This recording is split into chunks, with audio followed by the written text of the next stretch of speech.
All right, y'all. It is full moon time. This is Taylor Ursula of That's So Pisces, and it's time to jump into a Scorpio full moon. This full moon is taking place in Scorpio at 4 degrees on Tuesday, which is Mars Day, which is ruling this moon. So it's an extra Marsy moon. Happening Tuesday, Mars Day, April the 23rd, taking place just before 5 p.m. here on the West Coast. Okay, so as I just mentioned, this is a moon taking place on Mars Day. Mars is ruling this moon. Mars is doing so from Pisces. So we are having a very Martian time. This is also the first Scorpio full moon that has not been an eclipse in the past 2 years. So if you recall, we finished up the Taurus Scorpio nodal journey with the Scorpio full moon that took place last spring. So that was wrapping up all of those Scorpio South Node stories. So we may be seeing some new themes emerge here with this full moon. Something kind of showing up here in a new way for the first time in a long time, especially since those eclipses were taking place. So we might see some new energies culminating here. This is the second lunation this period that is ruled by Mars. So we had the Aries new moon eclipse ruled by Mars. We now have the Scorpio full moon ruled by Mars. And this is Mars still in Pisces. Pisces can see Scorpio from here. And so this is a moon that will connect with Mars, its ruler, whereas the Aries new moon eclipse did not, as they were next door neighbors.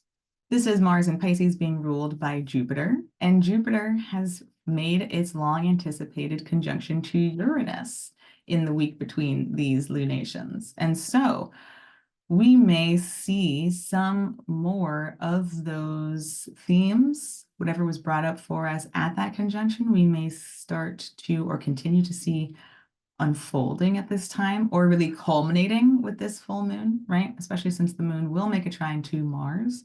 It is several degrees from the full degree at 4, right? Mars is much farther on now, but there's still that visibility. There's still the opposition that the moon will be making to Jupiter and Uranus in Taurus from here in Scorpio as well. So there's a lot of activity surrounding that conjunction that took place. So thinking about what that conjunction has brought up for you so far, it's such big planets, right? And I think about Jupiter as grandson and Uranus as grandfather, Saturn being in between. And so there's maybe a lot there that is starting to be unpacked here at this full moon. So let's take a look at some of the aspects surrounding this moon. Since this full moon takes place at 4 degrees, the moon moves into Scorpio on this day, okay? We are just getting right down to business. The moon promptly makes a square to Pluto in Aquarius at 2 degrees. Okay, so let's just recap the Plutonian themes in this cycle, which makes a lot of sense considering it's an Aries lunation cycle. It's very Martian. Mars and Pluto have a lot in common, okay? And some believe that they co-rule Scorpio. Some do not, and that's okay. But they certainly have a lot of themes in common, regardless of what you think about them as rulers. So we had a sextile to Pluto with the Aries new moon, right? That was a comfortable, easy aspect where we downloaded some insight about what we're clearing out and who we're becoming in the wake of that disbursement or jettisoning, what's growing in that space. We then had an opposition to Pluto as the moon entered into Leo shortly after the first quarter moon in Cancer. So that was much more of a confrontation. That was much more of a showdown. That was much more of a duel, okay? Perhaps around power that's being activated by the Aries new moon eclipse, right? Autonomy, agency. What's the other word that I used? Individuating. Mercury's still retrograde, okay. So with that confrontation, we may have had to really step up or step out of whatever we were inhabiting in order to kind of rise above or stare down what was confronting us. And so now here we have the square to Pluto, okay? And confrontation abounds, except that with the opposition, it's much more something clearly outside of ourselves. And with the square, it can indicate something within ourselves. It can still be something external to us, right? But there's much more woven in about us having maybe contradictory needs, us maybe feeling two ways about something, just therapists speak. And so there might be this moon in Scorpio feeling like it wants to be powerful, but it's a moon in detriment, right? And so it does not necessarily feel powerful. It might feel like it needs to kind of win or prove the affections of others in order to have the power that it craves. And so that square to Pluto may be a confrontation of where we act to get that power versus where we already embody and inhabit that power. There may be contradictions within us about wanting power. Do we even want to own that or have that for ourselves? Do we have unresolved stories around what having power means and how power is abused, right? So there are many possibilities that are unfolding across these lunations that might be connecting us to a bigger story around what Pluto is representing to us right now.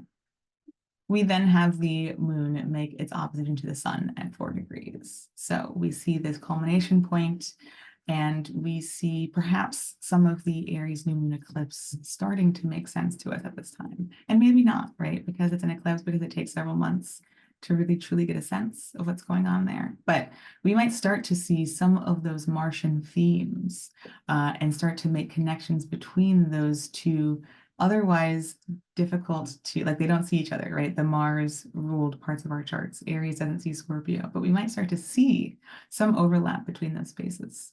So on Wednesday is when the moon in Scorpio makes a trine to Saturn in Pisces at 15 degrees. And so this is, again, after the Mars-Saturn conjunction. And so this might also be the moon sort of being able to pick up on what that material was and starting to move that along, starting to process that conjunction, starting to show us how that conjunction is currently culminating here for us in the present, as well as what it means for us for the future.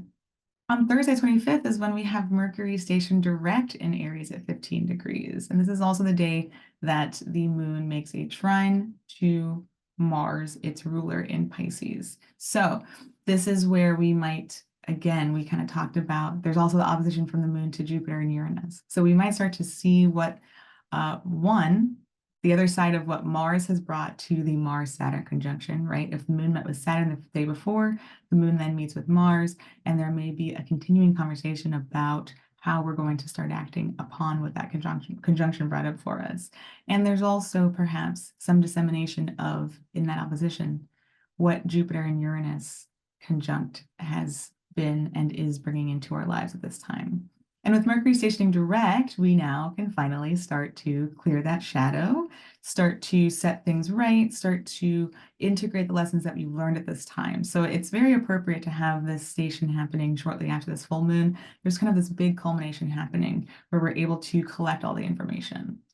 Okay, let's do a quick recap of our Aries new moon eclipse pull, as well as our Cancer first quarter pull, and we will then pull to see what this full moon is bringing to culmination for us. So stay tuned. Okay, so we've got quite a lineup here from our previous readings and our recap. For the Aries eclipse, we had a special spread here. We pulled out the Emperor to get a sense of what this special event was revealing to us about this path, about this Aries North Node path. We have our cards from the Cancer first quarter moon here. If you missed either of these narratives, take a pause, check out these videos, catch up, and meet us here. We will film our Scorpio full moon pull. Okay, a quick reminder that if you'd like to pull along, you can head to priestessbaby.store and priestessbaby.com/store, and you can download the free moon phase pull PDF. It includes all 4 moon phases. Okay, so our prompts for today's full moon. We are looking at a situation culminating now and how we can make space for this situation or revelation. We're looking at what we can celebrate or what we are able to celebrate in the light of this moon. We're looking at what we are able to release or prepare to release as the light of this moon wanes. Okay, so we've been looking at the bottom of the deck, and we're just going to keep going because it's been adding some interesting layers. All right, yeah, that feels good. Okay.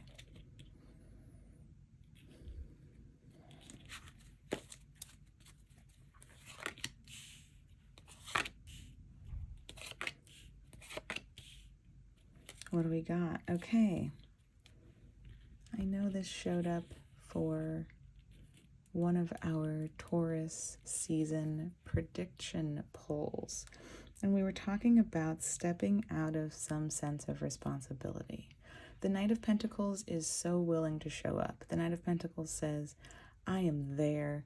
I am bringing my A game. I am going to put in everything I got into this.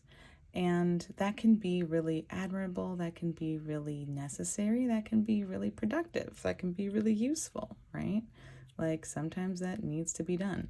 And then looking at this reversed, we can find a narrative of maybe it's time to stop showing up so much for that thing you've been doing. Maybe it's no longer appropriate to keep putting in that energy. Maybe we're getting a sense of where we've overdone it. Maybe there's like physical signs of wear and tear because of how much energy and commitment we've put into something. Maybe there's another form of exhaustion. These are pentacles, so it is really, it is showing us where we've put in tangible effort. Maybe we've put in tangible resources. We've put in time. We've spent money on something. We've been showing up maybe for someone or some role, and we're burnt out. Perhaps we are coming to reject some of this responsibility. Maybe we've paid off our debt, or we've fulfilled the terms of some labor or some contract. Maybe this is no longer fulfilling for us, or we're not getting any sort of return. This could show us where we're putting in a bunch of energy, but there's nothing being yielded. There's no results, right? Let's see what else we got going on here. Who else is in the chat? Okay, situation culminating now. Oh, well, all right. Are we? This continues my thoughts here about rejecting some sort of role, or maybe being burnt out. We did see the 10 of Wands last week, right? We saw that need to put something down, to recognize that if we don't delegate a task, that we're gonna maybe burn a bridge or set ourselves into maybe a self-destructive pattern, or continue to deteriorate, right? And that was a 10, so it's the end of the cycle. It's I've been building this up, and this could all be destroyed if I don't, again, disperse these flames appropriately. Or I mentioned paying homage to and respecting and incorporating practices of indigenous peoples who know when to burn land in a controlled fashion in order to prevent wildfires, or to prevent something from igniting and burning out of control, right? So taking a controlled step, taking some sort of preventative measure, in order to, that's what the expression is, preventative measure. So, I did see an ad with Smokey the Bear, shirtlessly putting out fire. It was very interesting. But anyway, there's a Smokey Bear in all of us. Only you can prevent forest fires. Okay, so stepping out of something, stepping out of being emotionally responsible for something. This is not just, okay, the difference between the knight and the king. The knight is like, here's a project bigger than me, and I'm ready to show up for it. The king is, I am leading this, okay? I am like the one that people come to.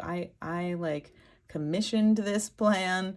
I built up to this role. I am the CEO of this, okay? So this is like, I'm an employee of this obligation or this responsibility, but I am the CEO.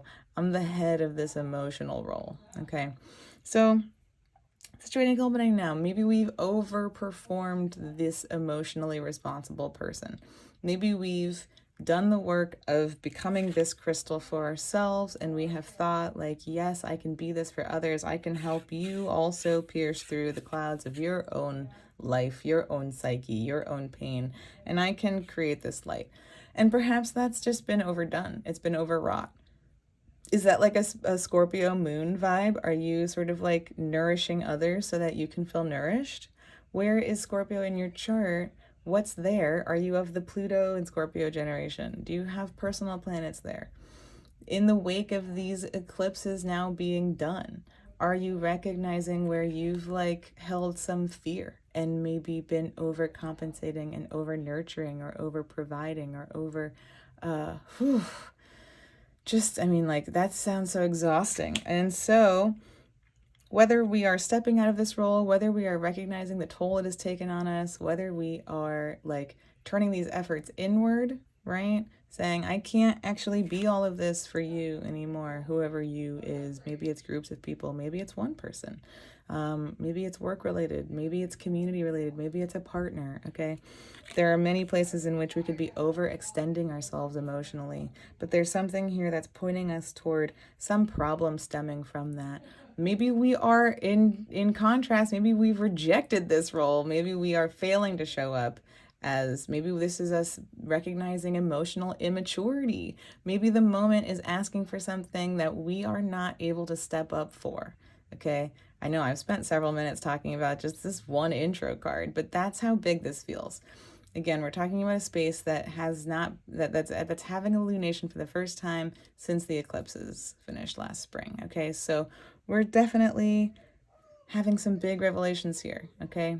Something emotionally is out of balance here. All right. How I can make space for this situation or revelation. Do I need to weave in here that like maybe this is a resistance to do the work?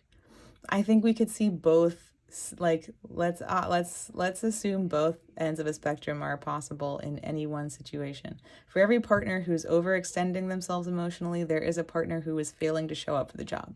For every person, employee, coworker, boss, etc., who is overdoing emotional labor, there is someone who is underperforming emotional labor, okay? It's gonna go both ways. For every person who is overworking and who has put too much time in, there is a person who has not put in enough effort, okay? All right. Whew. How I can make space for the situation or revelation. Okay. I love this as the natural stepping out of the night. If we go back a card, we arrive at the page. What is worth my time? What is worth my effort? What possibilities have been on the back burner while I've been overdoing it? If we've been underdoing it, what have I missed? What have I not been paying attention to?